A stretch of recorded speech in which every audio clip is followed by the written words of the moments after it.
பிரதமர் Dato' Sri Anwar இப்ராஹிமின் உத்தரவுக்கு இணங்க உணவகங்கள் மற்றும் உணவு சேவை துறையில் நீடித்து வரும் அந்நிய தொழிலாளர் பற்றாக்குறை பிரச்சினைக்கு விரைவில் தீர்வு காணப்படும் என மனிதவள அமைச்சர் டத்துஸ்ரீ ரமணன் ராமகிருஷ்ணன் உறுதியளித்திருக்கின்றார்.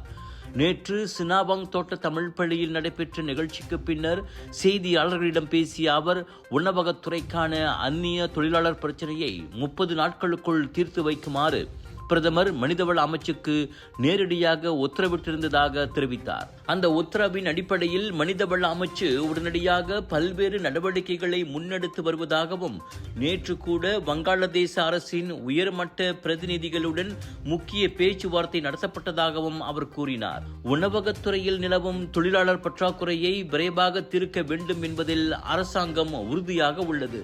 அதற்காக வங்காளதேச அரசாங்கத்துடன் விரிவான பேச்சுவார்த்தை நடத்தினோம்.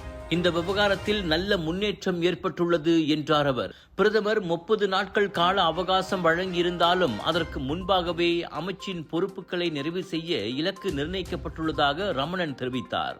பங்களாதேஷ் பிரைம் மினிஸ்டரோட ஸ்பெஷல் அட்வைசர் கூட ஒரு மீட்டிங் இருந்துச்சு.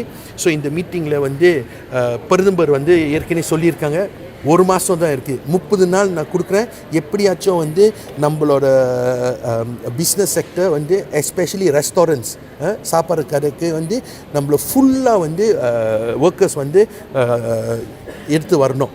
ஸோ அதனால் பங்களாதேஷோட கவர்மெண்ட் கூட நம்ம மீட்டிங் பேசி முடிச்சு நாளைக்குள்ளே ஒரு ஃபர்மான டிசிஷன் நம்ம எடுப்போம். ஆனால் பிரதமர் 30 நாள் கொடுத்துருக்காங்க. நான் 20 நாளில் என்னோடய வேலை எல்லாம் முடிச்சுட்டு கேடியனுக்கு தப்பிசானுக்கு ஸ்லமாத்தனுக்கு அனுப்ப பார்க்குறோம். உணவகங்கள், சிற்றுண்டி சாலைகள் மற்றும் உணவு சேவை துறையினர் நீண்ட காலமாக எதிர்நோக்கும் தொழிலாளர் பற்றாக்குறைக்கு நிரந்தர தீர்வு காண்பதே அரசின் இலக்கு என்றும் அவர் வலியுறுத்தினார். Of course, we have communicated in both directions.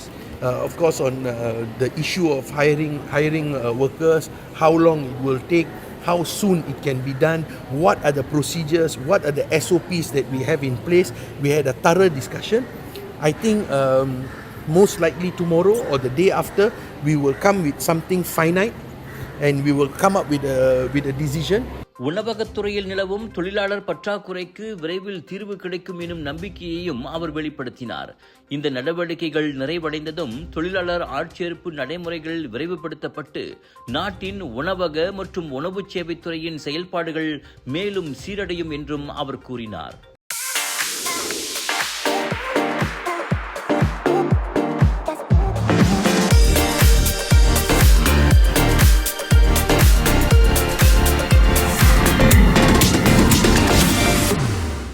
வணக்கம் மேக்ஸ், உங்கள் புதிய OTT உலகம். எல்லா வகை தகவலும் பொழுதுபோக்கும் ஒரே இடத்தில், குறைந்த விலையில் நிறைந்த அனுபவம். இப்போது 2 மாதங்களுக்கு இலவச சந்தா. வணக்கம் மேக்ஸ், உங்கள் பொழுதுபோக்கின் புதிய முகவரி.